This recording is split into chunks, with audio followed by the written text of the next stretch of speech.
budget work session. I'll hand it over. Good afternoon. This is our third budget work session for the FY26 budget. Today we have Sadia Sitar, our Budget and Management Services Director, to bring some follow-up data to some questions that have been previously asked by Council. Yes, so good afternoon, City Council members and Mayor. Sadia Sitar here with Budget and Management Services. After last, Monday's budget work session, we had two follow-ups from City Council that we have included as part of the backup and board docs. And that had to do with, information related to workers' comp, claims. Across departments citywide, and that information has been provided to all of you. And then the second was results of the separation allowance survey that was conducted by our Human Resources Department with Raleigh Fire. Those results should also have been uploaded in board docs for your information. And then last but not least, we also had some informational, an informational item related to Fourth Ward that we also added in board docs. I do not have a presentation for these items, our HR Director, Charnel Jones, is here, and other department directors are here if you have any further comments or questions. Can you kind of go over the Fourth Ward information? Yes, I would be happy to call Assistant City Manager Evan Raleigh to provide further information. And then after that, for the record, I ask you to talk about the survey and those results. Yes.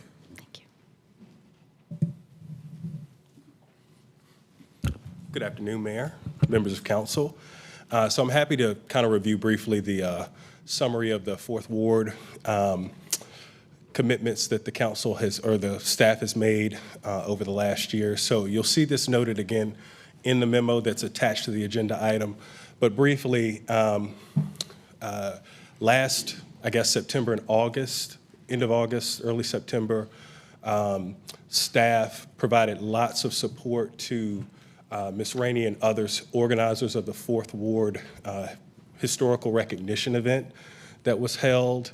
That effort spanned many different departments. It involved input and contributions from our Parks, Recreation, and Cultural Resources Department, from staff to the waiver of facilities fees, equipment, tables, chairs, and things of that nature.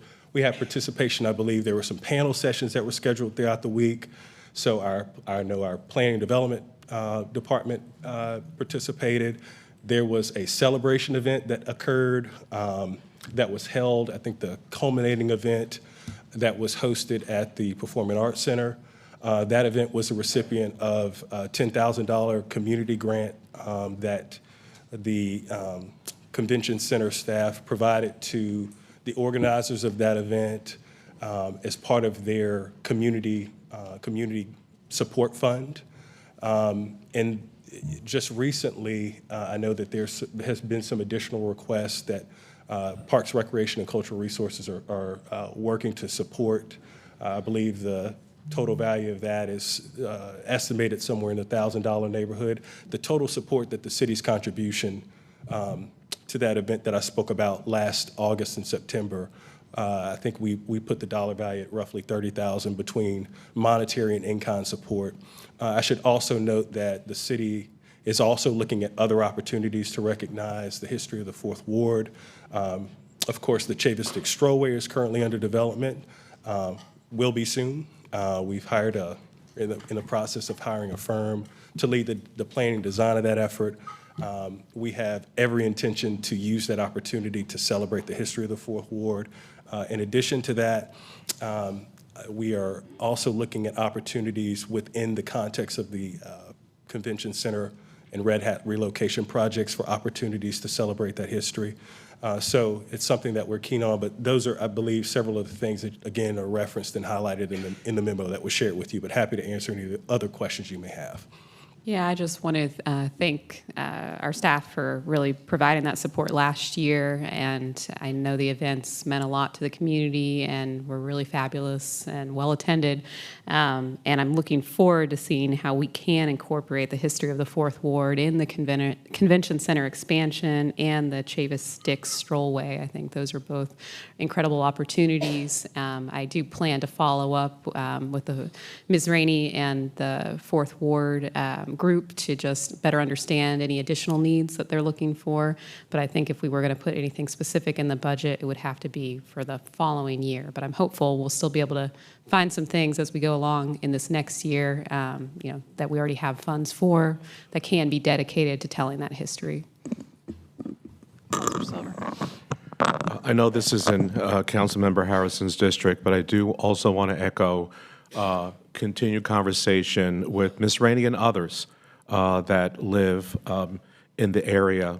Maybe because I do a lot of restorative justice work, it tends to have three parts: to apologize, to acknowledge, and atone. I'd like to go a little bit deeper to understand as we go forward, as we have a conversation to co-create whatever the next step is. Right now, I'm very pleased to hear that there are efforts through the Strollway, the Red Hat, other opportunities. Just want to make sure Ms. Rainey is not here, that we have some future conversations just to understand that process. That atonement can take many shapes. I've done a lot of projects. Just want to understand we not recognize or celebrate the history, but acknowledge some of the damage that had been done, so that we certainly don't want to address past harm, but we also don't want to create any new harm. So I look forward to ongoing conversations with the council, particularly Councilmember Harrison, it's her district, and Ms. Rainey and others to find the appropriate path forward. But I'm encouraged the willingness to work with the community to acknowledge a very important part and community in this city's history. Okay. Thank you. So I think so now we can go back to Councilor. Yeah, definitely. Thank you for the information. And I just saw Ms. Rainey earlier today, and I'm sure, again, it's all about communication, how we communicate what's going on, and also just sharing to the public the work that we are doing.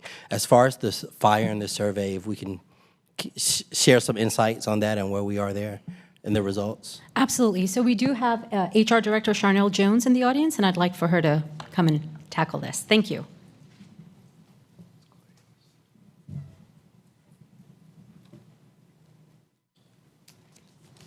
Good afternoon, Mayor and Council. As you recall, at the last budget work session, we requested that HR conduct a survey to Uniform Fire in regards to increased salary versus the separation allowance.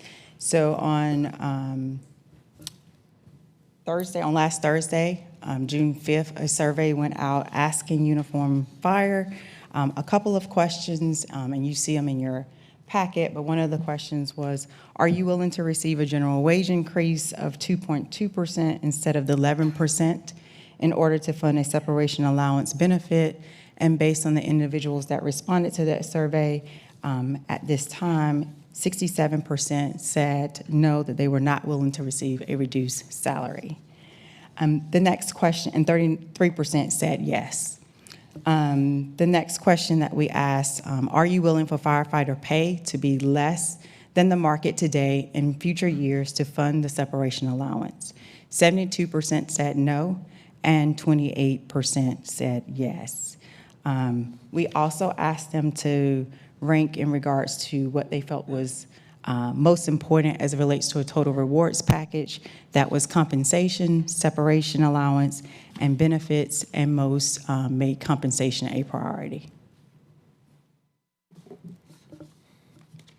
And the survey came down this morning at 10 a.m. Thank you. I don't know if it'd be right for you, but could someone also just describe the workplace injury claim data and some of the results there? Sorry if I have that in front of me.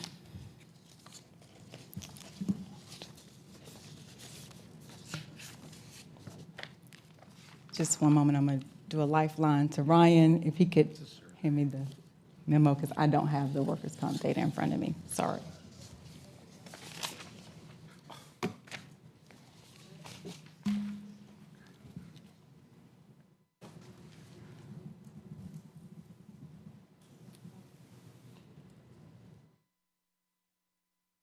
As you see in the chart, it lists out the number of claims that we've had by the departments that you requested. I know that you asked, we provided this information previously, and then you asked for an update for a calendar year for 2025. You can see that has been updated, and it says 2025 year-to-date, the number of claims by department. We also listed out the number of employees in each of those departments based on budgeted positions that we have. And then overall, that percentage shows the percent of claims based on the FTEs, that percentage, if you look at the number of positions that are budgeted for that department. And just to say out loud what I'm seeing, it looks like the highest percentage of claims would be with police, and then solid waste services, then fire, then perhaps parks, if I've got that right. And there's others too, but those are at least the top 4. Correct, if you're looking at the percentages based on the number of positions in that particular department. Yes. And just to confirm my understanding, these are the ones that are, the numbers that we're seeing, like the actual counts, those are the ones that are approved, that were like approved as actual workplace injuries? Or Those the are ones that were, every like, claim that we submitted have and received in regards to, they may have been received funding, or it may have been also a reported claim, first aid also may have been part of that, but yes. Okay, so if like. Yes, all someone- that are approved, correct. So if they were like ultimately denied, they're still included in this count? Yes. Okay. Yep, Counselor Jones. Thank you so much. Going back to the fire separation allowance survey, how many responses did you receive? I think that's listed in the memo.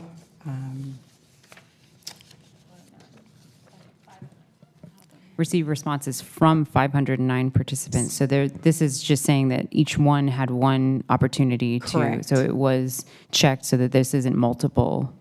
And I don't know if I see communications, because we did put the survey through public input, but as far as I'm aware, when I confirmed with them, they could only respond once. They could only respond once. Okay, thank you.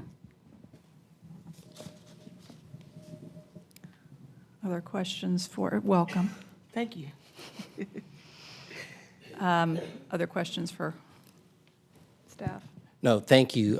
You answered my questions, and also, we have the information, but also wanted the public to also hear the information, because not everybody goes and looks in board docs.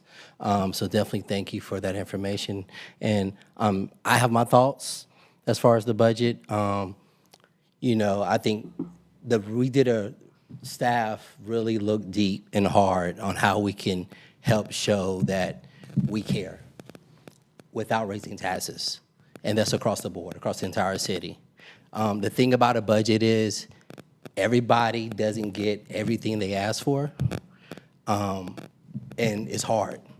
You know, it's very difficult, and a lot of challenges that I think the city faces, and that's, you know, our management office facing, trying to put all this together. But the key is, how do we continue to move forward as a unit and as a team? And I pray as we come out of this budget that we are able to continue to come together and remember, we are the city of Raleigh. The city of Raleigh.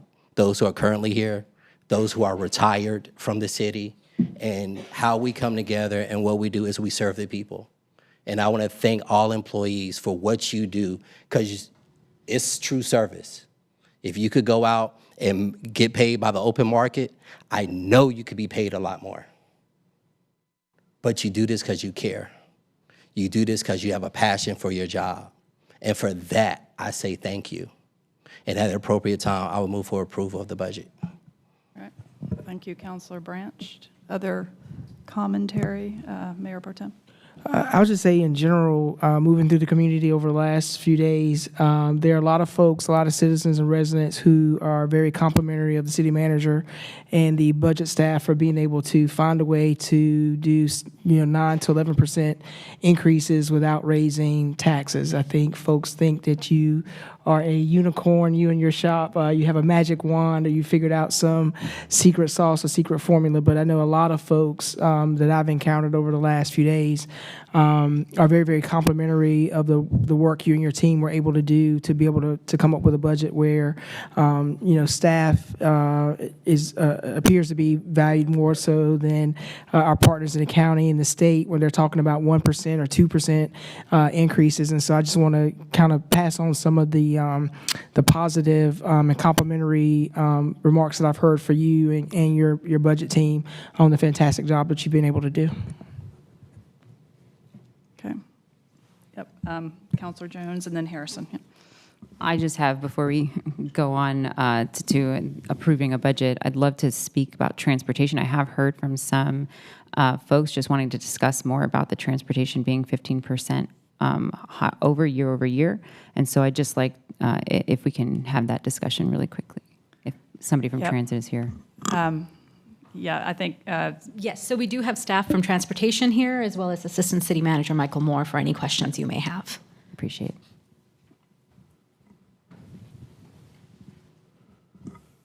Good afternoon. Love to hear your questions. I have staff here from our fiscal group in transit and also from our operations group. So I will probably have to defer to them significantly, but anxious to hear your questions. Sure. No, the question that I received just from a community member is just what is the reason for the 15% increase year over year? How are the fact that we just returned to fairs? How is that going? Can we have just an update a little bit on that publicly? Yeah. So maybe I can provide a little context for that question. So we did just return to fairs. But you'll probably recall we also were asked to look at sort of a low-income assistance program. We've had a large uptake in that. A number of folks are participating. We already had a number of folks who already rode at a free or reduced fares. Children under 17 have the Raleigh Go Pass. Seniors over 55 and older have half fares. So we already have a number of folks that are on free or reduced fares. So we've all seen a large uptake in that. We've also seen that extended to our paratransit program. You'll also remember that a large part of our funding comes from service enhancements that come out of the Wake Transit Plan.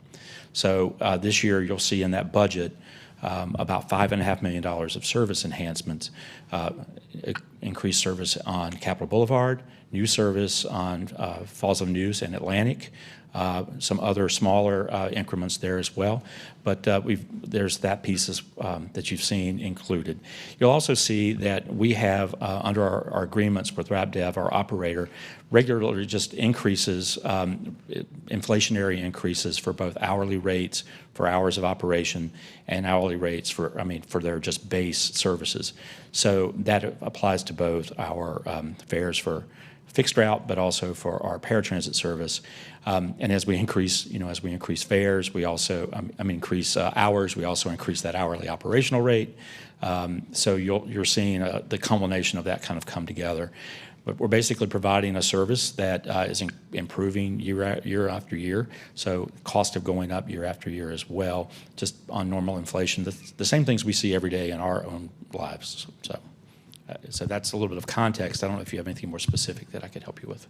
No, nothing more specific. I just wanted to be able to explain that that's everything that you just said, whether that's spanning from our programs that we're offering for free service, our just regular inflationary costs that are going up. That encompasses that entire 15%. That's why we are year over year higher than we were. I think the other thing that we had talked about this earlier, that we are expanding service on both Capitol, Atlantic, and Falls of the Neuse, and I just think that's a really strong statement that we're investing there given the congestion that we're seeing in that section of the city and the lack of other available tools. Right. No, I appreciate that. So those things to hit on to be able to explain that to the public is well received. Thank you so much. All right, thank you. Yes. Yeah, just two things to note. I was looking for some follow-up information, not today, but I just got, I think, a couple requests from residents, and the first was just to better understand our benefits for city employees and the various programs and how they compare to other similar benchmark communities. And I don't know if you have that data somewhere easily to put in a manager's report or if that would be a big request. But that was something that was made and I thought would be helpful for future conversations among council. I mean, I'll defer to the city manager here. So we've kind of answered that question once before in a manager's update, but we can refresh that. And basically, we contract with a broker who manages all of our benefits across the board. They do benchmarking throughout the year. They bring back recommendations to us. We have an internal benefits committee that evaluates those benefits, and that's how we set what the benefits will look like, not on an annual basis necessarily, but on a frequent basis to make sure that we are really competitive in the market. And I will say this, we are very competitive in the market and definitely within this region with the scope and scale of the varied level of benefits that we have, everything from 457 to health insurance to dental to wellness, enhanced prescription drugs, all the things. Our benefit package is pretty second to none. Yeah, I'd appreciate having that again, and I know my own experience as a state employee, city benefits are much better. So I'm always hoping the state will hear me, help us out. I also wanted to mention Nash Square. There was some concern about potential changes coming and tree loss, and that's just something I would like to have some follow-up information to understand plans in the future. Absolutely. We can That should definitely be in the provide that. Friday Great. compilation. We received several questions from Councilmember Patton as well, and there were some other larger ones that necessarily didn't have a budget impact, but were raised at the table that we'll bring forward this Friday. Thank you. Yep, Councilor Silva. There are 3 points I want to talk about. The first, let me echo Councilmember Branch's comments about all of employees and the compensation. This is really a unique opportunity to really address some inequities that existed in our pay in the past to make us more competitive, but also appreciate those that choose to serve the city of Raleigh. The second one is about the leaf out plan. Let me just state, and I have a statement on this one, that trees are an essential component to any city's infrastructure, and especially here in the city of Raleigh, as we are known as the City of Oaks. We've heard from a number of people in support of maintaining our City of Oaks status, and they have an ambitious vision to plant 24,000 trees prior to the city's 240th anniversary, that's 2032.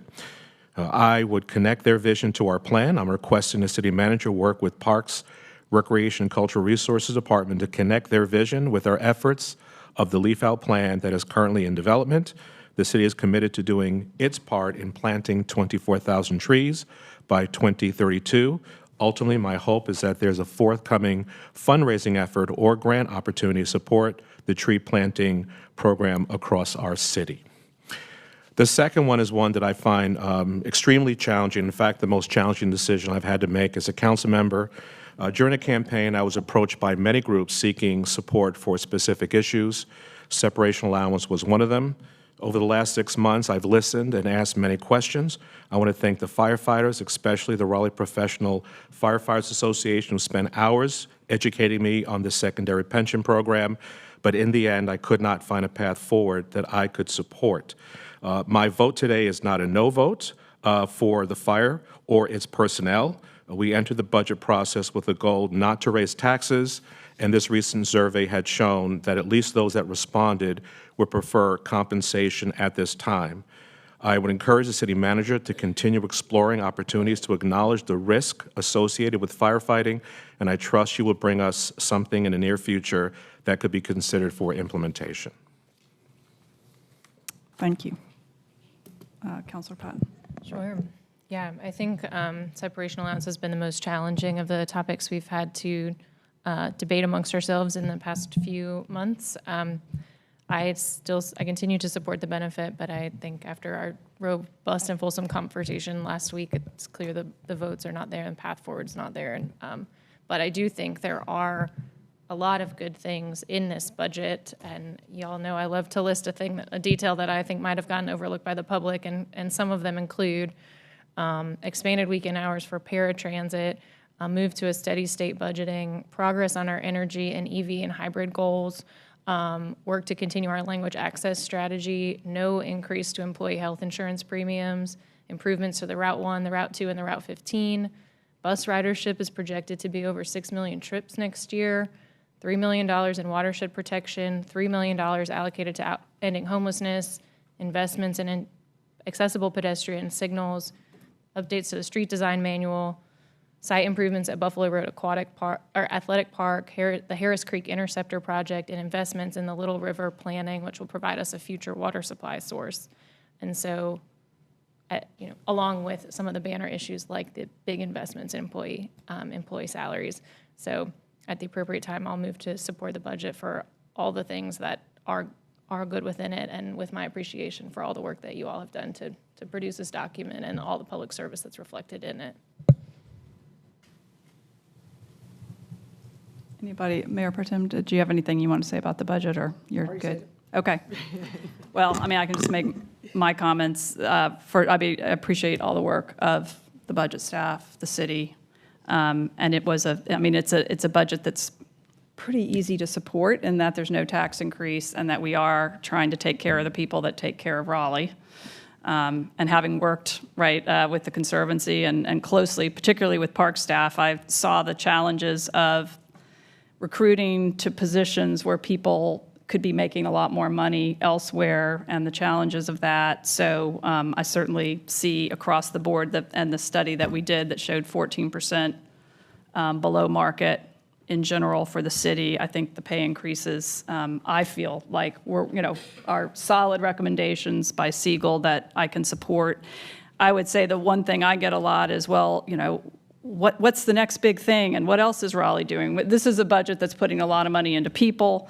We are not starting a lot of new big projects because we already have some big projects. We've got Lenovo Center, we have the Convention Center. We just cut the ribbon on Gibson Play Plaza, which was a big lift for both the city and the philanthropic community. And everybody wants more money into transportation. I think that is something where the city is stretching to try and do that, but we will also need federal and state resources to really provide the level of transit that we need. And the other issue, of course, is affordable housing. You get people, why are you not putting more money? And I think we are putting tens of millions of dollars into affordable housing, and we will think about another affordable housing bond. So I think this budget does prioritize affordable housing, knowing that the market really plays a huge role in this, and we need to work with the market to try and enhance that. So I think it's a very solid budget, and I will be supporting it at the appropriate time. Okay. I move for approval of our fiscal year 26 budget. Second. Any further discussion? If not, all in favor, say aye. Aye. All opposed? All right. Unanimous passage. Thank you. Yeah, we need a confetti cannon.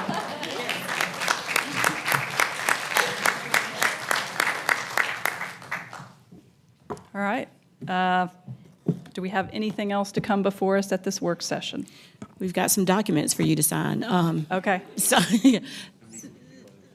We actually, sorry, Councilmember Sadia Sattar again, we actually had a presentation ready for the adoption of the budget, but since you have done the honors already, we just need the mayor to sign a couple of things and we are good to go. All right. Okay, so we are unanimously adjourned.